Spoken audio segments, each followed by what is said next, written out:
اعوذ باللہ من الشیطان الرجیم بسم اللہ الرحمن الرحیم۔ صحیح بخاری کتاب الایمان حدیث نمبر 8۔ حدثنا عبید اللہ ابن موسیٰ قال اخبرنا حنظلۃ بن ابی سفیان عن اکرمہ ابن خالد عن ابن عمر رضی اللہ عنہما قال قال رسول اللہ بنیان الاسلام علی خمس، اسلام کی بنیاد 5 باتوں پر ہے۔ شہادتنا لا الہ الا اللہ، اس بات کی گواہی کی اللہ کے سوا کوئی الہ نہیں، وَأَنَّ مُحَمَّدًا رسول اللہ، اور محمد اللہ کے رسول ہیں صلی اللہ علیہ وسلم، وَإِقَامِ الصَّلَاةِ، اور نماز قائم کرنا، وَإِيتَاءِ الزَّكَاةِ، اور زکوٰۃ ادا کرنا، وَالْحَجِّ، اور حج ادا کرنا، وَصَوْمِ رمضان، اور رمضان کے روزے رکھنا۔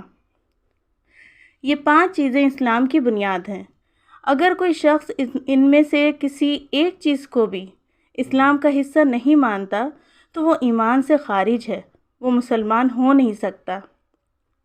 تو یہ 5 چیزوں کو ہمیں سختی سے پکڑ کے رکھنا ہے، ان کا اہتمام کرنا ہے۔ جس میں پہلی چیز ہے یہ شہادت دینا کہ لا الہ الا اللہ، اللہ کے سوا کوئی الہ نہیں۔ تو پھر ہمیں کسی کی بات کو اللہ کی بات کے آگے امپورٹنس نہیں دینی ہے۔ دوسرا ہے وَأَنَّ مُحَمَّدًا رسول اللہ، اور محمد صلی اللہ علیہ وسلم اللہ کے رسول ہیں۔ رسول وہ ہوتا ہے جو رسالت لے کر آتا ہے، پیغامات لے کر آتا ہے۔ تو نبی صلی اللہ علیہ وسلم جو پیغامات لے کر آئے ہیں، ان کی جو احادیث ہیں، ان کے آگے کسی کی بھی بات ہو تو ہمیں حدیث پر عمل کرنا ہے۔ جب ایک بار حدیث ہمارے سامنے آ گئی تو کتنا ہی ہم کسی بات پر عمل کرتے ہوں، ہمیشہ سے کرتے ہوں یا ہمارے باپ دادا کرتے ہوں، لیکن جب حدیث آ گئی ہمارے سامنے، صحیح حدیث نبی صلی اللہ علیہ وسلم کی، تو پھر ہمیں اسی پر عمل کرنا ہے۔ اس کے بعد ہے وَإِقَامِ الصَّلَاةِ، نماز پابندی کے ساتھ ہے، وقت کی پابندی کے ساتھ۔ نماز ایمان اور کفر کے بیچ فیصلہ کرنے والی ہے، ٹھیک ہے۔ تو نماز کا تو اہتمام کرنا ہی ہے، کیونکہ قیامت میں سب سے پہلا حساب نماز کا ہوگا۔ جس کی نماز صحیح رہی تو اس کے آگے کے معاملات بھی صحیح رہیں گے۔ تو نماز کی پابندی کرنی ہے ہمیں ان کے اوقات کے ساتھ۔ دوسرا ہے وَإِيتَاءِ الزَّكَاةِ، اور ہمیں اپنے مال کی زکوٰۃ ادا کرنی ہے۔ زکوٰۃ کاؤنٹ کر کے ادا ہوتی ہے، اپنے مال کو دیکھ کر کہ کتنا اس پہ زکوٰۃ لگے گی، ایسے ہی نہیں ادا کرنی، کیونکہ زکوٰۃ کا مسئلہ بہت ہی پیچیدہ ہے۔ قیامت کے روز جو زکوٰۃ نہیں دیتے ہوں گے، ان کے گلے میں ان کا مال اژدہے کی صورت میں ہوگا۔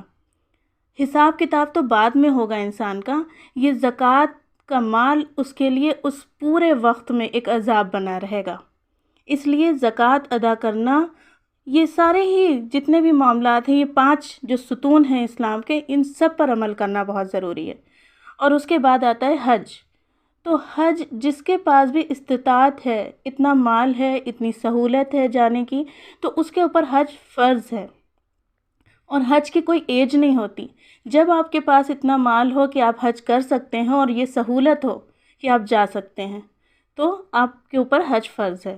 اس کے بعد آتا ہے صوم رمضان، رمضان کے روزے، ٹھیک ہے۔ تو یہ رمضان کے روزے بھی معاف نہیں ہیں، اگر کسی کوئی بیماری کی وجہ سے چھوٹ جاتے ہیں تو وہ بھی بعد میں رکھنے ہیں۔ اور تو یہ 5 چیزیں ہمیں پابندی ان کی کرنی ہے، کیونکہ ان میں سے کسی ایک چیز کے چھوٹنے پر بھی انسان اسلام کے درجے سے خارج ہو جاتا ہے۔ یہ ساری چیزیں انسان کو پابندی کے ساتھ ان پر عمل کرنا ہے، کیونکہ یہ 5 چیزیں اسلام کی بنیاد کہی گئی ہیں۔